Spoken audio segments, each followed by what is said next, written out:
Bonjour, dans cette vidéo, je vais voir avec toi la définition de chaîne hamiltonienne. Donc, contrairement aux chaînes eulériennes qui s'intéressaient de passer par toutes les arêtes, la chaîne hamiltonienne, elle, s'intéresse à passer une seule fois par tous les sommets du graphe. Donc, je pars d'un sommet, je termine à un autre sommet, puis j'ai passé une seule fois par tous les sommets du graphe. Donc, je ne suis pas obligée d'utiliser toutes les arêtes. La seule condition que j'ai au départ, c'est que mon graphe soit connexe. Donc, le fait d'avoir un graphe connexe me dit que c'est possible qu'il existe une chaîne hamiltonienne, mais je ne peux pas être assuré qu'il y en a une, contrairement aux critères pour Euler. Donc ici, j'ai un graphe connexe, donc ça se peut qu'il y en ait une. Pour vérifier, il faut juste y aller procéder par essai-erreur.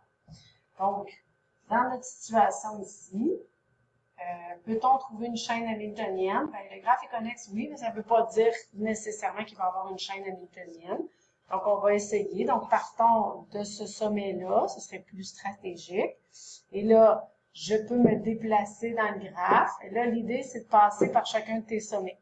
Donc là, je rencontre le sommet D, je rencontre le sommet C, et je m'en vais à B. C'est correct. Donc, voici une chaîne hamiltonienne. Donc, j'ai pas utilisé toutes les arêtes, c'était pas ce qui m'intéressait, mais j'ai passé une seule fois par tous les sommets de mon graphe. Donc, ici, peut-on trouver une chaîne hamiltonienne dans ce graphe? Oui, parce que je l'ai essayé. C'est oui, nomme des chaînes hamiltoniennes. Donc, celle que j'ai fait comme premier exemple, c'était DACB. Est-ce que je pourrais en faire une autre? Donc, est-ce que je pourrais en faire une autre?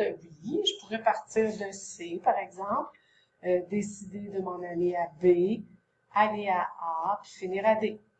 Donc, C, B, A, D serait une autre chaîne qu'on pourrait qualifier d'hamiltonienne parce qu'elle passe par chacun des sommets et elle les utilise une seule fois.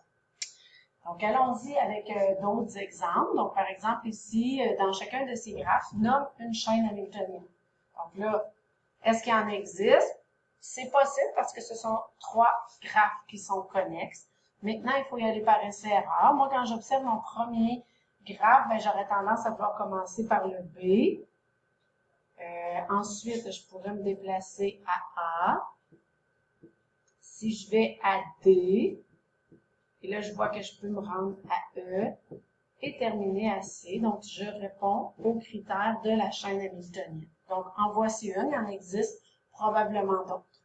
Même chose dans le deuxième exemple. Donc, j'aurais tendance à commencer par le sommet qui est seul, donc A. Et là, je me dis, je vais essayer de terminer au sommet C. Donc, E, D, C, B et E. C'est comme faire un chemin dans mon graphe sans lever mon crayon. Et j'ai utilisé tous mes sommets. Donc, ça a fonctionné. Si j'observe le dernier, je me dis, bon, par où commencer? Je vois qu'il y a un chemin, je le vois, ça fait pratiquement une boucle.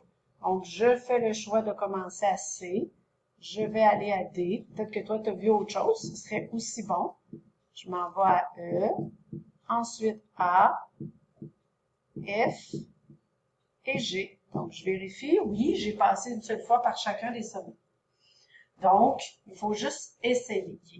Dans chacun de ces graphes, indique s'il existe une chaîne eulérienne.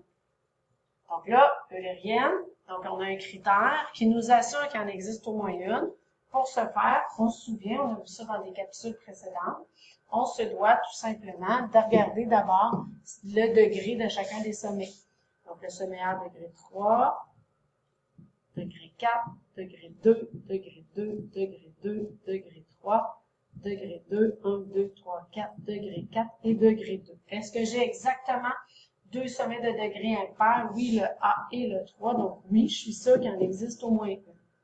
J'y vais avec le deuxième. Degré 2, degré 2, degré 2, degré 3, degré 3, degré 2, degré 2. Donc encore une fois, le critère est respecté. Seulement deux sommets avec un degré impair. Donc oui, je suis sûre qu'il en existe une. Je ne l'ai pas trouvé, mais je suis sûre qu'il en existe une.